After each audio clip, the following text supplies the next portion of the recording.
Hi, I'm Debbie Georgatos. Welcome to my show, America, Can We Talk? Today, we're going to talk about the coronavirus, America manipulated. We may or may not be talking with Trevor Loudon. If we don't connect with him, I'll tell you what he had to say. The coronavirus, numbers expose the mission, and coronavirus vaccine prescription explained. And of course, I'll tell you why these stories matter to you. Stay tuned. I'm not hearing music, Matt. Debbie Georgatos, host of America Can We Talk, is an author, attorney, and political analyst whose mission is to inspire the American political conversation about preserving liberty in the best country on earth.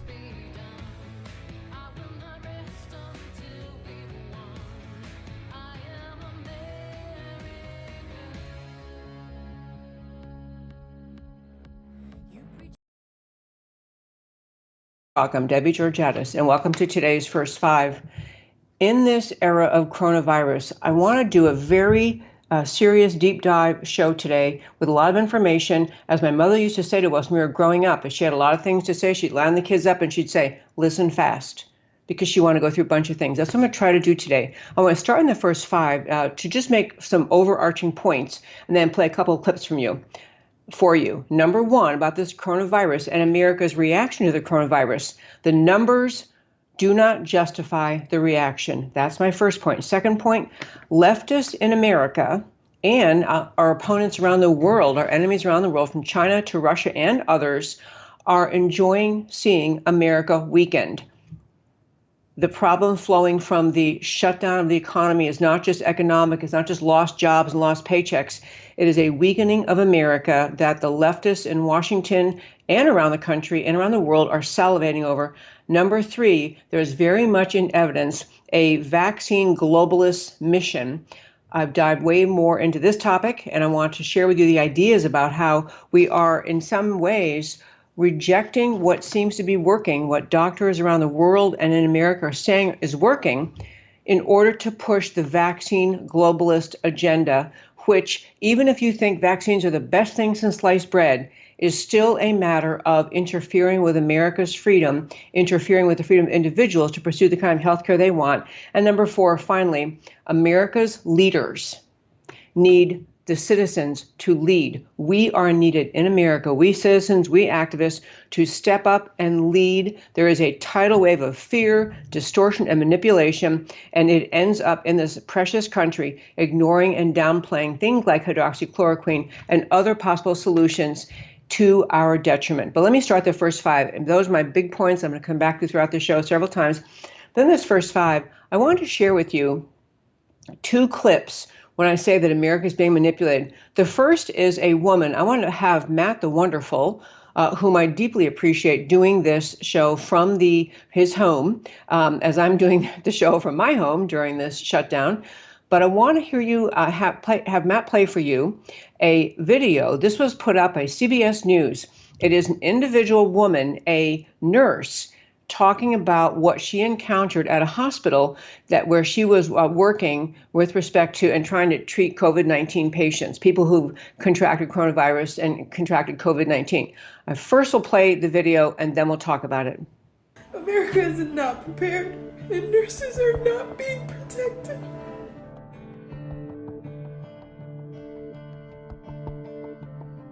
I quit my job today. I went into work and I was assigned to a COVID patient on an ICU unit that has been converted to a designated COVID unit.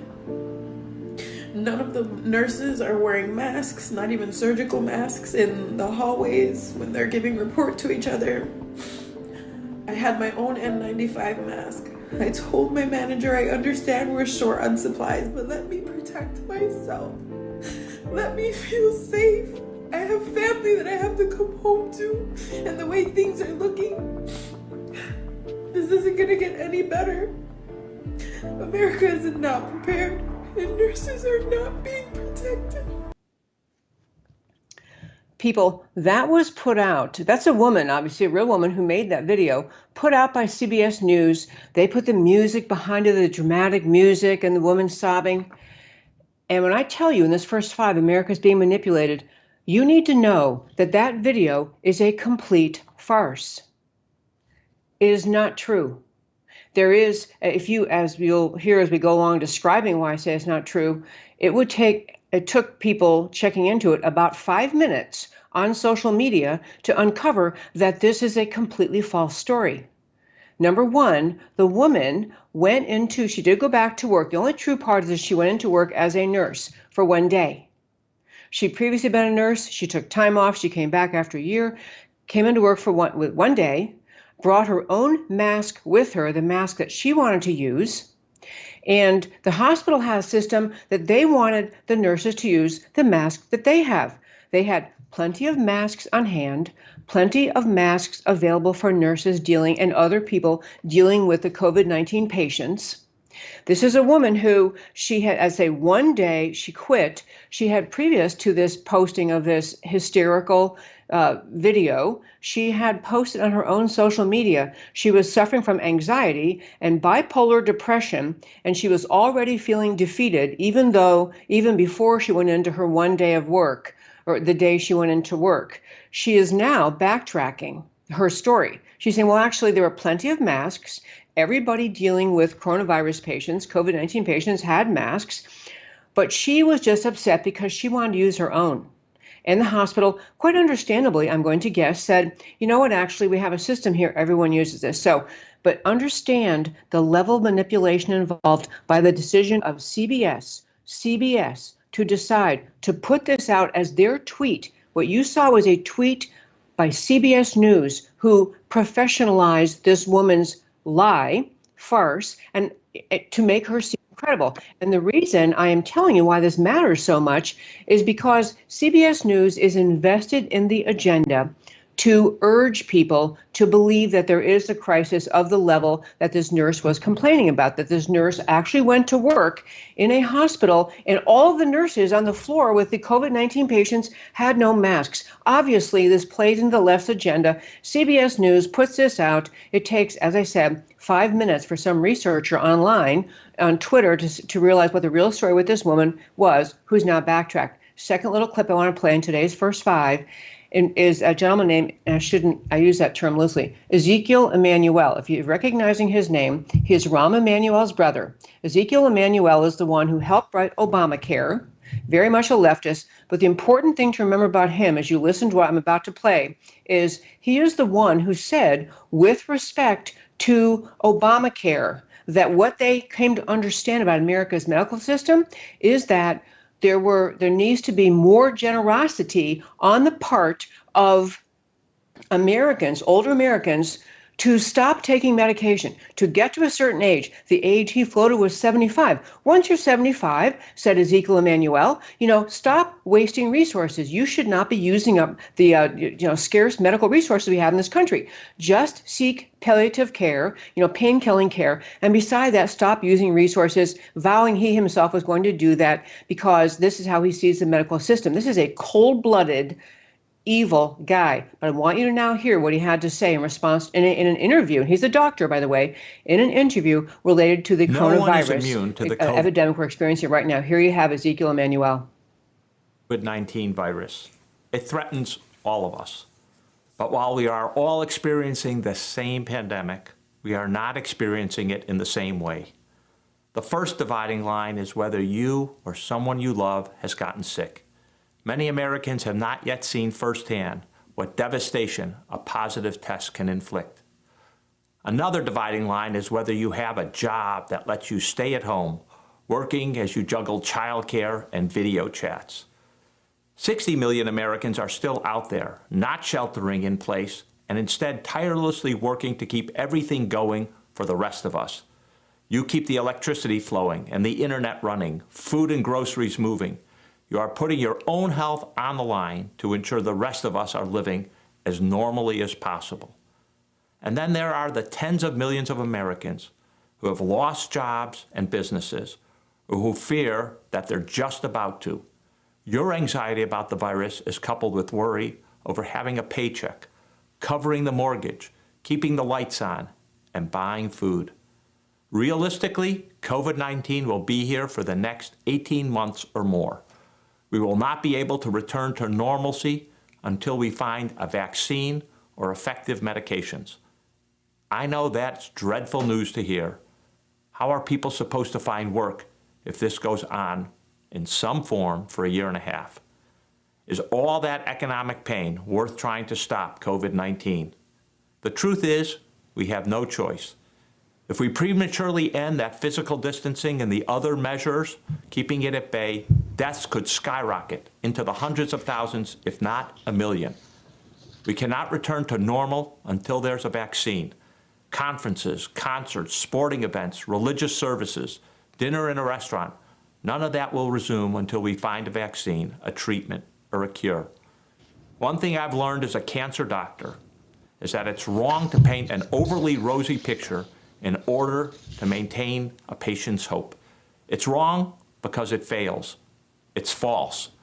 Biology and disease are formidable opponents that inevitably tell us the truth. We cannot relieve the oppression of this pandemic until we are realistic. We need to prepare ourselves for this to last 18 months or so and for the toll that it will take. We need to develop a long-term solution based on those facts. It has to account for what we are losing while this fight goes on. And that, my friends, is Ezekiel Emanuel. Let me summarize what he had to say. He is suggesting that in America, because we have the coronavirus epidemic, pandemic, whatever you want to call it, going on right now, that Americans should agree that all of us are going to continue to live under shelter in place, only essential businesses open, no non-essential travel out of your home rules until the vaccine is ready, which may be, as he says, between 12 and 18 months away. And I'm going to close out this first five by saying actually a little note for production. We're doing this from home. I'm very grateful that we have Matt Stoker, my wonderful producer, doing this from his home. We didn't have the sound working from me in that interview. I've heard it enough times. I know what he said. We are going to our guest next. We are very, very fortunate today. We have Trevor Loudon joining us. I'm going to introduce him in a moment. But I want to be sure you understand that if we have trouble with the sound, I'll let you know that. But to close out the first five, I want to make clear that people use the expression the coronavirus is a hoax. That is not true. There is a virus. We have a huge job to do to understand how it got started in China. Intentionally, non-intentionally, all the wrongdoing happened along the way is all something we'll figure out. But right now, the way the coronavirus problem in America is being handled is very much an intrusion on, an attack on liberty in America. And there is a need for citizens to follow this in more detail than maybe we have been, to understand that if we continue down the path that Ezekiel Emanuel is suggesting, we will simply destroy America. So, and that, my friends, is today's first five. So I mentioned before we started, we are at the start of the show. We have a guest joining us. Trevor Loudon is well known. I'm going to guess to most of my listeners, but Trevor Loudon is, as many of you likely know, he's an author. He has a fabulous New Zealand accent, which is not why he's great, but it's fun to listen to. But he has an accent, but he is a true, genuine, researching, writing, blogging, speaking activist. He works very hard uncovering the truth about the networks of people who have power in our country, what is motivating people in our country to seek the policies they do. And the reason I want to talk with him today, we spoke a little bit over this past weekend, was I want him to talk to all of us about how the left in this country, the leftists in Washington in this country may actually be, not may, they are actually taking advantage of the weakness of the coronavirus, the economy in our country because of the shutdown related to the coronavirus. How much does that matter? Are we really just facing a vital, necessary response to a health problem? Or are we seeing this, can we see this and recognize this is also a political challenge, a real challenge to the core strength of America? So I believe we have Trevor Loudon on the line. Hello, sir.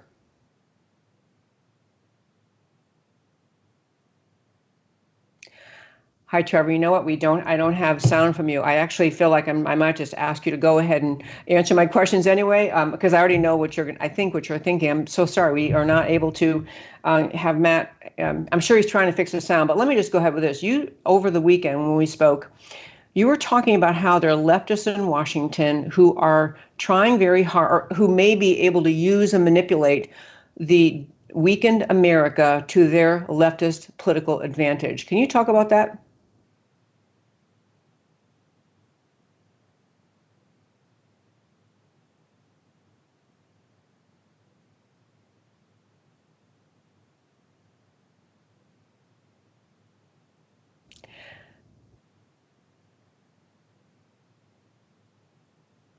Okay. Okay, I think, Trevor, you might need to unmute. Do you have an unmute button at your where you are in your? This is, folks. You know what? I'm so grateful to be able to do this show, and grateful that Trevor was available to step up today. I just texted him this morning to ask him if he can do this, and I don't know. There you are. Can you come help me, please, honey? Okay, while he's stepping away, getting someone to help, I will just say this. So over the weekend, I had several amazing conversations with people, one being Trevor Loudon. I'm going to do a little more introducing of him while he's seeing if he can unmute his system at his house. But Trevor Loudon has a new book out. Trevor Loudon has a new book out, which I want to be sure and mention to you because he's a fabulous writer. The book I've talked about on my show before is called Enemies Within. We've spoken about his book, Enemies Within. It's subtitled Communists, Socialists, and Progressives in the U.S. Congress. That'd be enough to keep you awake at night. That was his first book, or one of the ones that I knew about.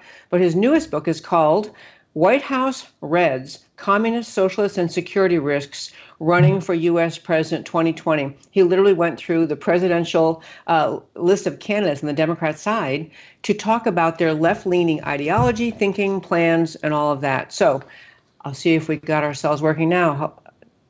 Can you hear me now, Debbie? There you are. Yes, sir. Hi. Okay. Well, sorry about that. Yes, You know what? technology. Well, okay. Well, your question was, is the left using this crisis to basically to make a political point and to do this country damage? And my contention is absolutely. Now, there are two goals. And the American left, and that includes everybody from the Democratic Party to the unions, to some churches, to a lot of Hollywood, and the communist parties, the Democratic Socialists of America, they want to make sure President Trump doesn't get elected. And President Trump's greatest strength is a strong economy. So if they can destroy the economy or drive us into a depression, that means it's likely that President Trump won't get reelected. So they are absolutely piling into that. They're absolutely doing that. And they want this crisis to go on for as long as possible. They don't want a cure. They don't want people to go back to work. They just want to drag this out forever. Now, worse than that, though, this is being driven out of China. Now, I read the Chinese press. I read the communist press. And the Communist Party of China International Department issued a call 2 days ago on their website to 230 communist parties around the world. And the basic message is this. This is what we've got to do, people. China's not to blame for this. You cannot blame China for this crisis. You know, China is leading the world in curing this problem. China's sending people to Iran. China's sending ventilators to America. China is the hero in this. And socialized healthcare, which the Chinese have, is the way to handle epidemics. So 3 points. And the fourth point is America is the problem. Trump is the problem. He is endangering people's health. We've got to harp on these themes. Now, these are exactly the themes that our media is picking up on, and they're coming straight out of the Communist Party of China. Now, the one point we've got to understand here, for many years, Obama gutted the US military. You know, he cancelled weapon systems, he reduced troop numbers, Navy ships, whatever. He left the military at the end of his term the weakest it had been for years, since World War II levels in some cases. Now, the Russians and the Chinese, they know this, and they are building up their military like crazy. Now, President Trump comes into office, and he thinks we've got to correct this. So he starts rebuilding the US military, increasing the Navy, high defense spending, everything that's needed. But he can only do that on the back of a strong economy. If we're in depression, he can't do that. So the Chinese and their Russian and Cuban allies are promoting as much propaganda into this country, creating as much panic and unrest and fear as they possibly can to keep this crisis going so it guts the economy and destroys Trump's military buildup. That's the ultimate goal here. So every time someone like Rahm Emanuel gets up and spouts he is basically helping the cause of the Chinese Communist Party. I'm sure he doesn't realize that or would agree with that, but that's what he's doing. You imagine the state of this country after 18 months of lockdown. You imagine the riots, the suicides, the business failures, the unemployment, the divorces, whatever would happen. But most of all, imagine where the military would be. The military would be gutted. And who would take advantage of that? China and their friends would take advantage of it. And if you don't think they'd take advantage of it, you've never read a history book, because that's what nations do when other nations get weak. The very least they will do, China's got huge gold reserves. They crash the economy for 3 months. There will be assets and businesses for sale all over this country, and they will come in and buy everything at fire sale prices. And your job, if you still have one, will be for a Chinese boss, a Chinese Communist Party boss.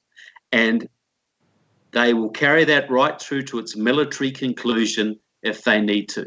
This is ultimately a military propaganda campaign to spread massive fear and discontent in America, to weaken America just after Trump kicked their backsides in trade, just after they had the troubles in Hong Kong, and just after the Taiwanese elections went the wrong way and the Chinese voted for the anti-communist candidate. Chinese were under the gun. Trump's really hurt them. And are they going to wait? Can they handle another 4 years of this? So they are doing this to us. I can't say they deliberately released it. I can't say, I'm agnostic on that, but I can say that absolutely using this crisis for their propaganda advantage, and their real game is to destroy the US military so they become the dominant power in the world. It's as simple as that. I have to tell you, Trevor Loudon, I wish every American in this country could have heard that brilliant summary of all the advantage that will flow to China as America's economy becomes weaker and weaker and weaker. All the items you just mentioned are so important. And I think for so many Americans, we are so possessed and overwhelmed by fear and by the presentation of this virus as being so deadly and alarming and out of control that we pretty much submitted, our country has, at least to this point, pretty much submitted to what all of the edicts are from local governments, from mayors and city councils, just saying, well, okay, just whatever it takes to make us safe again. And we're not seeing the larger consequences. It is just, I mean, it is the most perfect storm. It's a perfect worst storm, because Americans are so fearful, they're just surrendering to this destruction of our economy. Yeah, and if you stand against this, you're somehow antisocial and you want people to die. Well, look, you know, I'm not a medical doctor, but I know there's enough people out there who will tell you this. This is an immunity problem. It's affecting people with compromised immune systems. Why don't we do, and I'm sure President Trump wants to do this, why don't we do what Sweden did and some other countries? You keep the economy going, but you spend the resources on protecting the vulnerable. You know, this is going to kill maybe 20, 30,000 people. And I regret every one of those deaths. I have friends in the age groups that will be vulnerable to this. But the flu kills 30 to 50,000 people every year in this country. And have you ever heard them shut down over the flu? When Obama was in power, the swine flu killed 35,000 people. There was no talk of any shutdown. There was no talk of bringing the economy to a halt. If a Democrat was in the president right now, this would not be happening. This is happening because the left wants to drive this country to its knees. The US left wants to destroy Trump and take power. The Chinese left, who are behind them, want to go even further than that and destroy the US economy so they can clean up financially and even militarily. That's the bottom line here, people. And so we got to go to that approach. We got to ease these restrictions, put the resources in protecting the vulnerable. You know, how many trillions and billions of dollars are we losing in revenue every day? 1% of that could protect every vulnerable, could put every vulnerable American into a plastic, incubator, to completely seal them off from the world. It's not logical. It's driven by fear, and the fear is being driven by our enemies, both domestic and foreign. 1,000% with you. I want to throw in too, you mentioned about shifting our strategy. There were from the very beginning of the time we were dealing with responding to coronavirus, there were doctors saying, Dr. Katz at Yale and some Stanford professors were talking about, and the terms they used was, we should be using a vertical interdiction, meaning focus our resources on people who are vulnerable or ill, instead of what they contrasted with a horizontal interdiction, force everyone to stay home. These are prominent doctors making the same point, and somehow they don't have Trump's ear, or they are not in a position to arm twist Dr. Fauci, who is the main person advising Trump. And so at least at this point, we're going forward. But I want to switch, I don't know how much time we have. I want to switch to economics for a second. I'm impossibly concerned about the first I guess it was the third bill, the $2.2 trillion economic stimulus. And they're already talking about the next one to help deal with the crisis. Isn't this another form of weakening America that the left is celebrating and enjoying? Absolutely. This is, again, inflate the currency. This is rotting America's moral fiber. The left has a meme at the moment. How do you turn a conservative into a socialist? $1,200. Oh, gosh. This is what this is rotting our fiber. This is putting the economy in huge danger. The debt problem was already huge as it was. This is beyond rational. This is not rational. But see, Trump has been forced into this to a large degree because the whole left piled in. And if he said, no, we're going to keep the economy open, we're going to be rational about this, every grandmother who died would be on the front page of the news every day up until the election. So he's basically been forced into a position he's had to do the shutdown, but I think he's itching to get out of it, and that's the best thing to do. And we should be trying. I'm telling people, build support. Tell the president we're ready to come out of this. We've got to get the economy going. We're happy to put the money into protecting the vulnerable. We're all happy to do that. We're not like the Chinese who basically just let their old people die because they're useless eaters. The Chinese don't care about this. It's just less money on their health bill when these old people die. We don't see human life in those terms. And they are using that. They're using the goodness of this country to damage this country. To destroy this country. To destroy this country potentially. Couldn't agree more. Trevor Loudon, I actually mentioned while you were adjusting your camera, you have a new book out. I think it's pretty new. White House Reds, Communist, Socialist, and Security Risks Running for U.S. President. It's a great title, first of all, yes. And you went through all the candidates. I want to ask you, though, because you did go through those. In your book, you're talking about, it's really the mindset or ideology of these people that is just, whether they acknowledge themselves to be socialist Democrats or not, they're leftists, they're Marxists, they are communists. But a lot of people on the left felt like, well, okay, most of them, Elizabeth Warren, really terrible. Bernie Sanders, who dropped out today, by the way, Bernie Sanders. Yes, he did. Yeah, but they say, well, but Biden's okay. He's just kind of your mainstream Democrat. That's how Democrats think about him. Tell us why that's wrong. Look, Biden, I would say, was one of the worst of them.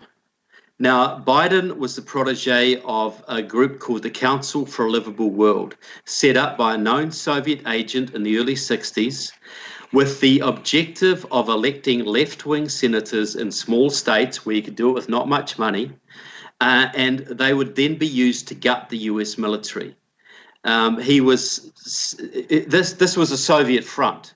And they put $280,000 into a little Senate race in Delaware in 1972 when a 29-year-old city councilor called Joe Biden was up against a 4-term incumbent Republican with an 80% approval rating, and they won. Ever since that time, Biden has worked in the interests of Moscow to gut the US military. He has cancelled weapons systems. He stood against the nuclear arsenal. He opposed Reagan when Reagan was opposing communism in Latin America. He worked with Obama to negotiate several bad treaties with Russia, which Trump has had to cancel because they were so terrible.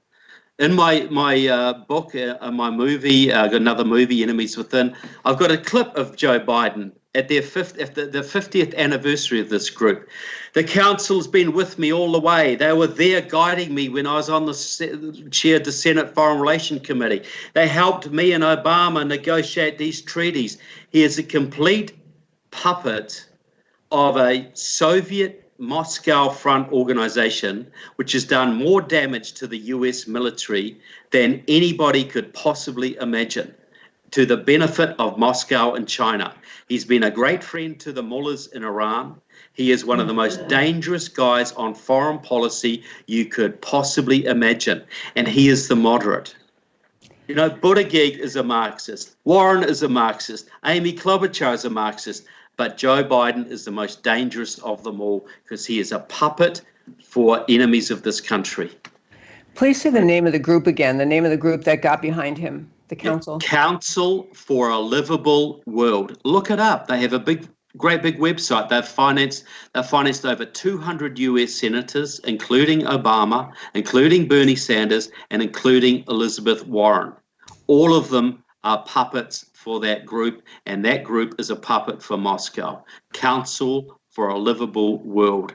And there's a big long chapter in my book about it, and I profile 9 other Democrats as well, and all of them, every single one of them has a Marxist background. So it didn't really matter who got it.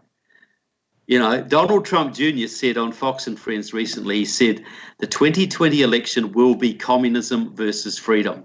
And a lot of people thought he was joking. But when you read White House Reds, you'll realize he was not joking. He was right on. Well, I just downloaded your book this morning on my iPad. I'll confess I haven't had a chance to read it, but I will. White House Reds, Communists, Socialists, and Security Risks, Running for U.S. President 2020. You can find our guest today, Trevor Loudon, on Twitter at New Zeal, as in Z-E-A-L, New Zeal blog. We can find his website, Trevor Loudon, TrevorLoudon.com.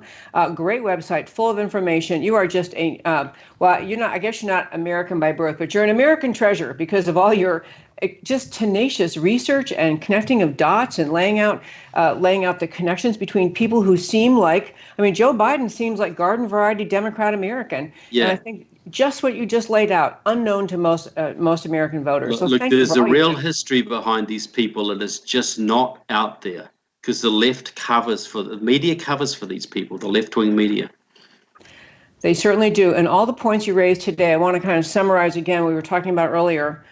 This battle we have, the coronavirus is not a hoax. The reaction to it is a major problem. And on the American left, you have people very much seeing the weakening of the American economy as just a boulder in the road for President Trump's ability to continue to build up our military, repair our military, and also just what they love more than anything else is to have this horrific struggle we're in continue past election days. We just heard Ezekiel Emanuel saying, 18 months before we all have to stay home before we can even think about lifting these restrictions because of the vaccine. I mean, I don't know how much clearer the left could make it. They are using this crisis to harm and deeply harm America. I'll leave the last wrap up to you. Look, that's exactly right. Look, if Zeke Emanuel can callously consign over 75-year-olds to death, he doesn't care a lot about the rest of you. You know, and he is a typical elitist socialist. I sort of wonder what he'll do when he comes to 75. He might not be quite so keen to turn down medical treatment. But look, this is a war. This is a global war going on, and the Chinese are using this crisis to maximum effect to destroy America, destroy the economy, destroy your military so they can rule the planet. And the Democrats and the left here, they may not understand the full implications of it, but they want to destroy it to destroy Trump. They are absolutely committed to this. So they'll drag this out for as long as possible. So now's the time to start putting pressure on, get rid of the restrictions, put the resources on protecting those who really need it. The rest of us get out there, make some money, and do what we need to do to make this country prosper. Amen to that. Trevor Loudon, thank you so much for taking time to join us. It was great talking with you. A real pleasure anytime. Thank you. Thank you, sir. Okay, my friends, that was Trevor Loudon. I'm so glad we hung in there and got it hooked up. This is a challenge, of course, when we're dealing with our remote setup here, but I love that. And I want to add to make a point about one thing he was saying. There is a petition. I did the White House petition that is called Let Americans Work Again. And on that petition, you can go to our website, americacanwetalk.org. On the homepage, top blog article is Sign the Petition. You can click on that link, sign the petition.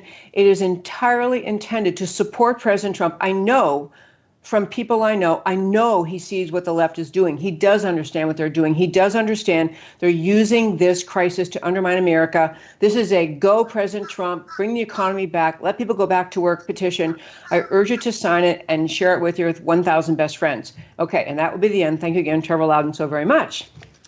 Okay, folks, we are going to turn now. My next topic, it's all coronavirus today. I want to turn and talk about, I called this topic Coronavirus Numbers Expose the Mission. And I want to just lay out some numbers for you, not just numbers, but contrasting them, putting them in context. I'm going to start with a headline. USA Today is a, allegedly respectable, periodical. People read USA Today. They had a headline yesterday which said, 10,000 dead of coronavirus in USA, more fatalities than 6 wars combined. Now, even reading the headline, I'm thinking, what 6 wars? But, the wars they list, the War of 1812, the American Revolution, Mexican War, Indian Wars. Okay, I challenge you, how many people in the street could even tell you what the War of 1812 was? My point is they pick 6 obscure wars, total them up to make a splashy headline saying 10,000 dead of coronavirus in the USA, more fatalities than 6 wars combined. Now, people, I will say this over and over. Of course, I don't want any fatalities. Nobody wants anyone to be suffering, to contract coronavirus, to suffer with COVID-19. No one wants anyone to do that. But this crisis is being exaggerated by the media for the purpose, as you were hearing Trevor Loudon a moment ago, as I was talking about in the introduction, for the purpose of keeping America perpetually feeling fearful and therefore submissive. When you're fearful, people say to the government, anything you say, whatever it is you want me to do, just tell me what. So let me give you some real numbers. Contrast that. So they're saying 10,000 dead of coronavirus in America, and that would be, January, February, March. We're into early April. In any given month, 1 month period in America, we lose about 54,000 Americans to heart disease, 50,000 to cancer, 14,000 to asthma. We have influenza just in a given month, somewhere 4,700 or above. So we have more people dying of all those diseases every month than the entire population in coronavirus since it came to America. On a similar note, we have all the numbers from the CDC. Again, don't want the coronavirus to spread. I want hydroxychloroquine to continue to work, and it is working. And I want them to have a vaccine if that's what people want. But understand the flu season. Just this year in the flu season, we've had 39,000 cases of the flu. 39 million. 39 million cases of flu in America is the low estimate. High estimate, 55 million. And the number of deaths, somewhere between 24,000 and 63,000. So every year we have flu season. Everybody knows when it's flu season. I have friends who are either more fearful or they, generally speaking, aren't that healthy. So during flu season, I have friends who will say, I'm going to stay home. I'm not going out. It's flu season. I don't want to get sick. I understand that. It's a liberty question. If you feel that way, you should stay home. In the coronavirus situation, if you are among the vulnerable population that's susceptible, or if you're just particularly fearful, you should get to stay home. But the left is using numbers that put in context are just, by proportion, very small, but they put them in headlines to scare the daylights out of you. So then you will continue to be submissive to the government. So you have in America, again, you've had so far, and the date of this article, 10,000 dead of coronavirus, which was just a few days ago. And yet you have 10,000 dead of coronavirus and somewhere between 24 and 63,000 dead from the flu. Comparing in coronavirus, we're actually up to 12,000. now dead. I go to the CDC website. Every time I mention their numbers on the show, I go to the CDC website, so I have the numbers.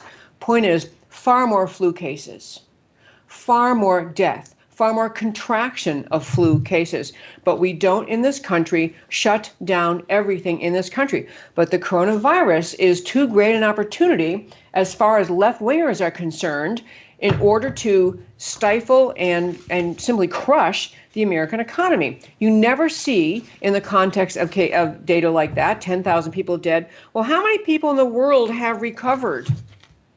How many people in the world have recovered, have had coronavirus and come through it and recovered? You have 75,000 in the world and 4,800 recoveries in the U.S. And so these are just, I'm telling you, they raise numbers to alarm people. And actually, something Trevor Loudon said I wanted to expand on and mention to you. Back when Obama was president in his first term, he was really, really trying to push the passage of Obamacare. So what they did to get the American people worked into a lather of frenzy of anger and fear and weakness was to parade individual cases on the stage with people lined up behind the president, some they were dressed in doctor's jackets, and I don't think they were all doctors. They're just people, props, and they'd have a family come out who had, either lost a loved one or had a loved one suffer because they couldn't get adequate medical care quickly enough. He used the individual anecdotal narrative to say, look at this terrible case. Look what happened. This case fell through the cracks of the American healthcare system. So, therefore, let the federal government take over the healthcare system. This is a tactic the left uses over and over and over. Same thing with that crying nurse in the beginning of the show today. They want, and CBS wants, people like her breaking down in sobs so that all you're thinking is, oh my gosh, we don't have enough masks. We're sending nurses into COVID-19 patient hospital areas with no masks. This is horrible. This is a terrible healthcare system, and President Trump is screwing it up. This is the entire reason they do these things. They don't care if the stories are true. They don't check if the stories are true. If they can get it out there to hurt Trump and hurt America, they're all about that. Next thing on the numbers, we've talked on the show several times recently about the predictions that with respect to coronavirus infection rates, hospitalization rates, death rates. They all come from models. And as I've said over and over, it matters. Models only spit numbers out at the end based on what numbers somebody put in the beginning. The models are all about the data you put in to start with and the assumptions you weave into the models. So just recently, just yesterday, the CDC director announced that the virus death toll that we've all forced to stay in our homes, lock down the economy, shut down unessential businesses, embolden the police state mindset in some people, all based on models. The CDC, the virus death toll announced by Dr. Robert Redfield, the head of the CDC, virus death toll will be much, much lower than the models. In particular, one model that we have been talking about on the show very often because it was a model that comes from Gates money. But Bill Gates, his institute that he funds, the Institute for Health Metrics and Evaluation, IHME, huge model maker. IHME models drove decisions around this country to shut down everything, including where I live, Dallas County. They also drastically adjusted down their estimates of number of infection rates, hospitalizations, and deaths. People, we are being driven by models, which, as you step back, remember what Trevor Loudon was just saying, models that aid the left in their ability to expand their power over Americans. And that is what we are doing in this country. That is where we are. Another big data point to keep in mind as we continue, as we should, to question how long should America stay locked in their homes. If you ask Ezekiel Emanuel, somewhere between 12 and 18 months, a year or more, we should all stay home. Every business you've ever heard of will shutter and shut down, except vital ones like, pharmaceuticals, drugstores, grocery stores, the food industry will have to survive because we have to eat. Short of that, everything else will shut down this country. As you heard Trevor Loudon say, the military will not be able to get the funding they need from Washington because everything we have in Washington is being funneled to pay the Americans because of the damage inflicted on the economy because of what the government did to the economy. But one other metric to keep in mind, the reason in Dallas, because I've pressed some of my friends who are these are hugely politically active friends. They supported and went along with what we have in Dallas, which is a total shutdown in this county. I mean, you can get stopped for being out and driving if you are, and they can ask you if you're on an essential errand or not. Now, I'm not saying that happens very much because pretty much in Texas, we still have the spirit of liberty, but I'm telling you, this is what this system is they're setting up. But the reason the IHME models drove the decisions to shut down cities around this country and states around this country was because of the fear of a shortage of hospital beds. And that was the answer I got from my political friends when I'd say, how can you support this? You have, we can do social distancing and hand washing and everything. We're, keeping, not shaking hands, no hugging, all this. We can do that and still work. But the answer was the fear of increased infection because we're not going to have sufficient hospital beds. That was the argument around the country. So people started doing, you probably saw Candace Owens and others on Twitter were saying, film a hospital. Go yourself to your local hospital. Film a hospital. To make the point that although there are hospitals in this country with massive crowding and massive COVID-19 problems, mostly New York City, Seattle has a problem, New York City has a problem, most of the rest of the nation does not. In fact, hospitals are quieter. I mean, because they, in most places, outlawed elective surgery. So all these people finally going in to get their knee replaced or whatever the elective surgery is had to be put off, told, sorry, you can't come to the hospital. So we have empty hospitals around this country. This whole thing started on Twitter. People started filming because at first just a story was being told that hospitals are really, really empty, and nurses were coming online, putting things on Twitter like, hey, I work at this hospital. We have nothing to do. We don't have any patients. There's nobody here. We have 0 or only 1 or 2 COVID-19 patients, and everything else has been shut down. But here's actually data, not just anecdotal stories and anecdotal pictures, actual data. And this is from the BeckersHospitalReview.com. This is actually an official site that keeps track of hospital data, and hospitals turn in their data to this organization. So the fact that hospitals around this country, with the exception of the hot spots where they do have a problem, and we have to be helping them, we have to be getting them adequate supplies and masks and everything else they need and ventilators. And I'm going to tell you folks, by the end of 2020, we're going to have a surplus of ventilators, masks, protective gowns, protective shields they've been building for people who work in banks and grocery stores, other places. We're going to have an abundance because all these precious American countries jumped into gear, leaped into gear, and adjusted their companies to produce what America needed. But I want to get to the hospital data. There is a story out in the actual official BeckersHospitalReview.com. They're talking about finance. It's a page dedicated to financial information about hospitals and how they're doing. 59 hospitals in this country right now, in the midst of this coronavirus crisis, are furloughing workers. Furloughing meaning putting you out on time. You're on timeout. You're sent home because they don't have any customers. We have MUSC Health, an 8-hospital system based in Charleston, South Carolina, said it was going to be temporarily laying off 900 employees. This is one hospital system. MUSC Health, 8-hospital system based in Charleston, South Carolina, temporarily laying off 900 employees or 5% of its workforce to offset the financial hit caused by the COVID temporary layoffs. Don't affect non-clinical, blah, blah, effective April 7th. Non-clinical employees at Peoria, Illinois-based OSF Healthcare will be subject to mandatory time off or will be furloughed. And I could keep reading these, but they have priority given to COVID-19, which is, right. People in a desperate pandemic, you've got to take care of them first. But the fact is, they have, I'll go another one, citing a revenue and patient volume reduction. The Holyoke, Massachusetts-based Valley Health Systems has furloughed 225 employees, or about 11% of its workforce. Odessa in Texas, Regional Medical Center has furloughed 60 employees to offset a revenue loss because they don't have patients coming in. You can go on and on and on, all 59, and you can read this on my website, americacanwetalk.org. Read this. I'm getting at the point that we have been in this segment. I'm trying to drive home the point. We have been in this country manipulated into overreacting to a horrible disease. COVID-19 is real. Coronavirus is real. Our reaction is a manipulated reaction.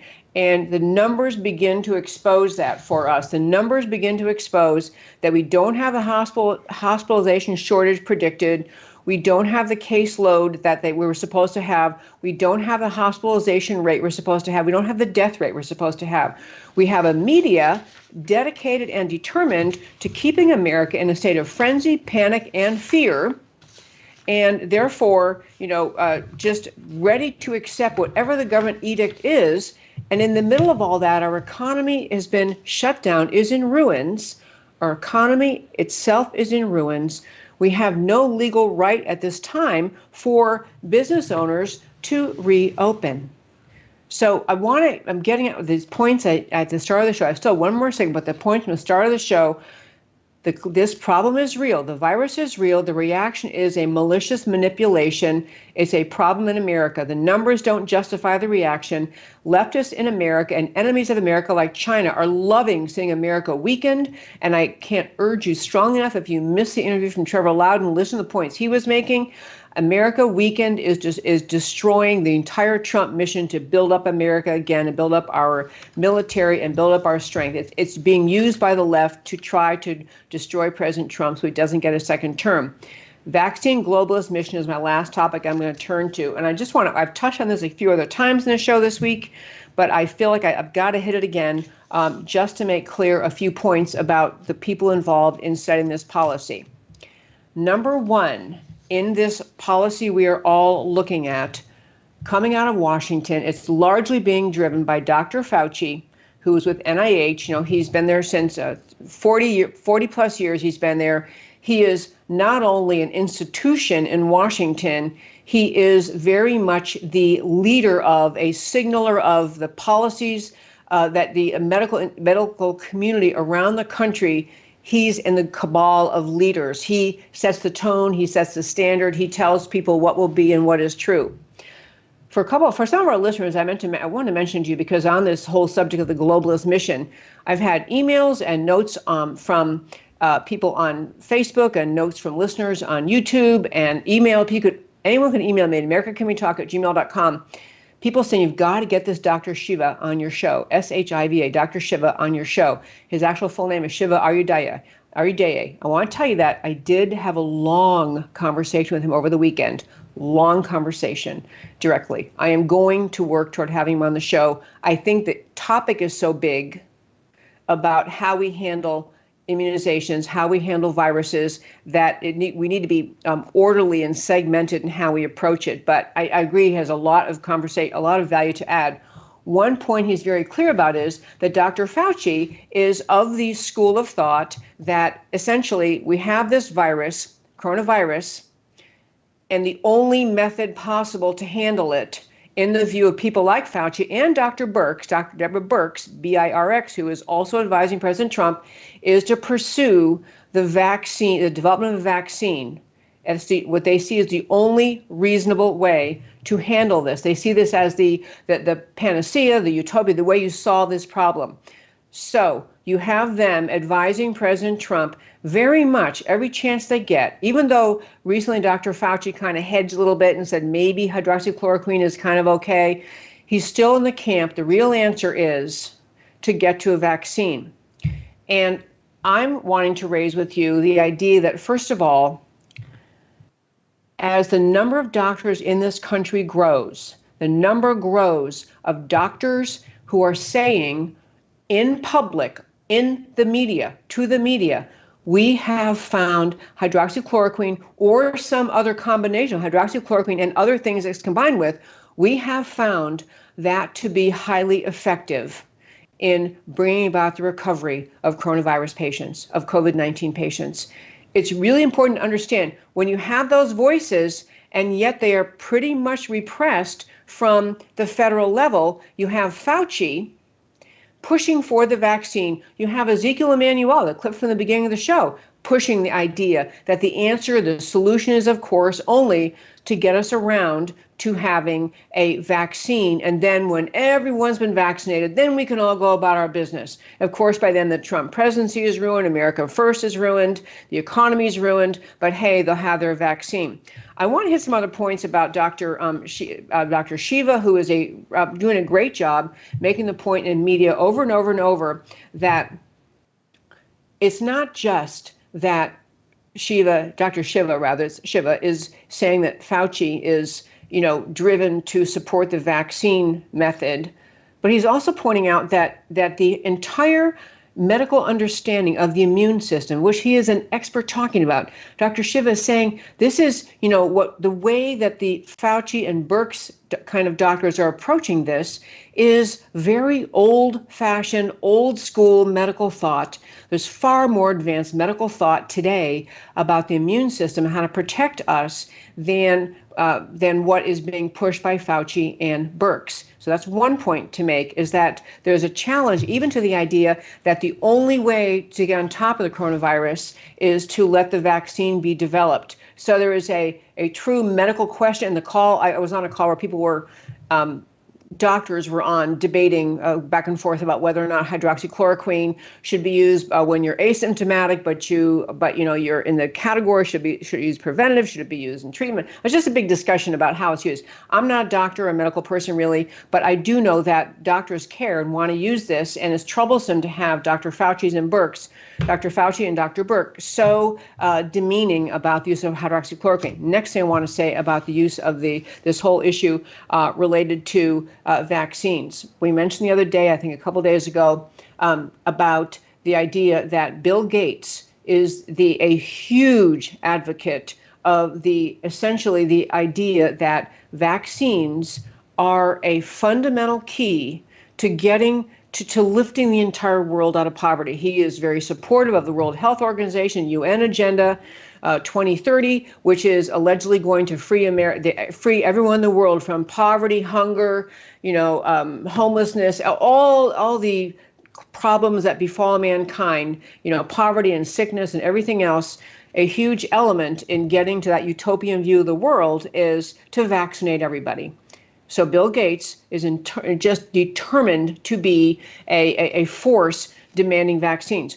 Well, it's a really interesting thing because there is so his connections, to be clear, Bill Gates is connected very, very closely with Dr. Fauci, who is the one giving President Trump advice and is so far seeming to derive the narrative in this country, how we deal with coronavirus.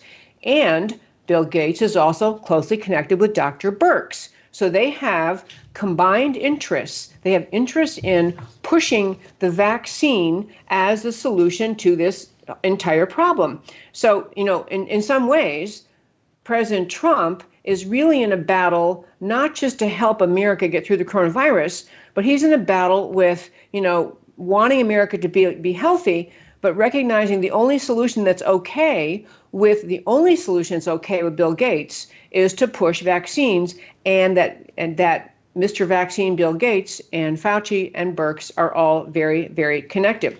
So as one little piece of it, there are all sorts of conferences that have gone on where you see that Gates has actually, has actually pushed this agenda to the quite extreme of getting the vaccines as the number one way to go. I realize I've gone long on my time. It's a little different in the show at home, so I probably have to wrap up. But I want to mention one other piece to tease it for next week. We'll talk more about the vaccine issue. But I want to mention one thing that's a danger to American freedom before I get to why it matters to you, and that is this: in England already, they are, of course, experiencing this challenge of coronavirus also. There is a doctor he is actually the UK Health Secretary named Matt Hancock in the UK, the UK Health Secretary Matt Hancock, who is floating the idea that in order for people to be free of the shelter-in-place rules they have over there, in order for people to be for life to resume, they're going to have to start issuing immunity certificates so that you will be held to the standards and rules they are putting in place until you can show an immunity certificate, meaning you prove you got vaccinated.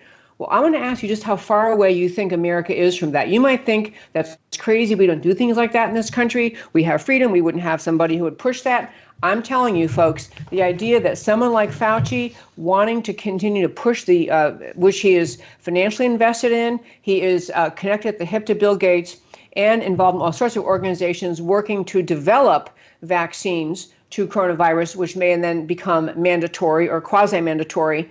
We may not be that far away from that in this country. This is why I'm telling you, leftist powers in this country are using the coronavirus to expand their power. Fauci in particular would greatly benefit if the vaccine were developed and to be viewed to be effective and safe for coronavirus, from having us move toward more of a mandated vaccine mode in our country, simply because he's claiming it's the only thing that will help, and also because, of course, he would stand to benefit from that. And so I apologize to my Matt, the wonderful producer, because I am actually over time.